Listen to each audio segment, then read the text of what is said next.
Okay, my name is Albert.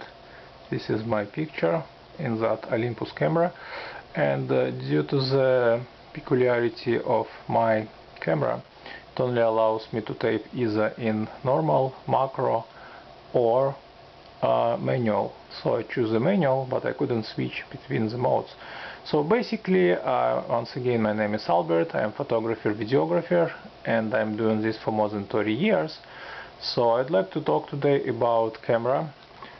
In particular, this is a camera of Olympus SP550UZ model.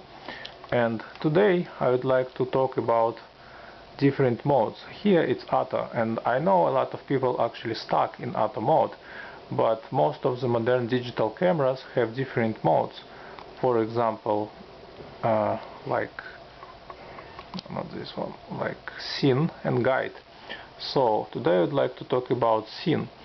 So for example, this one is a portrait. This is for taking portrait style shots. So if you just take in a picture of yourself, or you put it on a self timer, you could use this. Second one is landscape. This has a wide angle and a nice perspective. Also has a vivid reproduction of blues and greens, as you could see. Other one is landscape and portrait, when you are in front and you have a very nice background like landscape, so you switch to this mode. Another one is sport. I wouldn't trust this that much because sometimes people move too fast and pictures get blurry, but if you stay in at least, I would say, at least 10 yards or at least 5 to 10 yards from the moving objects, you could use this mode. Another one is night scene. What it does, it increases the sensitivity of the camera sensor and opens up the opening, so a lot of light comes in and you could still see and get a decent picture.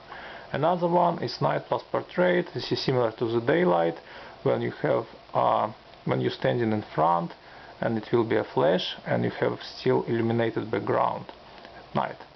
Next one is indoor. This is obviously when you have like electrical light and indoor setting, so this will work good. Second one is interesting, it's a candle light.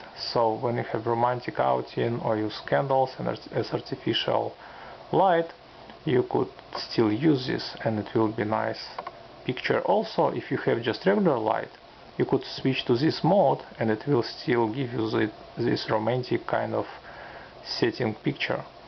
Next one is self-portrait. This is pretty self-explanatory. You press the button, it will be a sensor, and you move, let's say, half a yard, and you take a picture of yourself. Next one is available light, when your object is, let's say, sleeping or sitting and it's very low light, so camera will try the best available setting possible. Next one is sunset.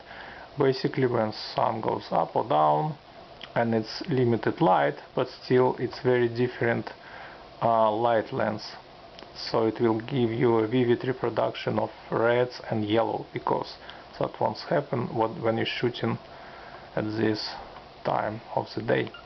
Next one is firework. Once again, it's mostly similar to electrical light and it's moving quickly, so it will be very short exposure time and high sensitivity sensor, and your camera will adjust for that as well. Next one is cuisine. It gives you very high reproduction of colors behind the glass. It will take those flashes on the screen away. Next one is documents. This is for high contrast, black and white. Auction, if you tape in something, shoot and select. This is interesting. It's similar to video, because what happens here, you could press and it will give you, let's say, 6 frames per second, and you could choose the best one, like somebody is jumping or moving quickly or passing car, etc, etc. Next one is shoot and select 2, which is similar to the previous mode I just described. Next one is beach, which is interesting because here you're sitting in front, but the background is very, I would say, bright. So it has to compensate, so it will be not overexposure or underexposure of the front and back, and the camera will try to adjust for this as well. So next one is snow, and it's the same situation like on a beach, but it's probably even more problem because snow is white and it will give even more overexposure and underexposure of the object in front. So camera will adjust for this as well. Next one is underwater, white, and when you tape in something underwater it has to be white because camera will get your blurry images. It happens due to the problem everything seems to be closer and bigger under the water. Well, actually the camera requires underwater housing, or you could get that special plastic pouch or just buy underwater camera as well. Next one is underwater Y2, which is basically even smaller distance and wider angle, and once again this is for the underwater setting. And finally the next one is underwater macro. This is a very close-up picture and gives you the biggest resolution, I would say. You probably need to use flash anyway underwater and try to get sensors to be as high as possible. Let's say this camera you could go up to 5000 ASA sensitivity. Well, then you have a problem with noise and grain, but underwater it's not that a problem, and we'll talk about it in a separate session. So basically I'm done with this one, and good luck in your photo session, and we'll talk about infrared pictures and other problem in the next session. Thank you for listening. Have a nice day.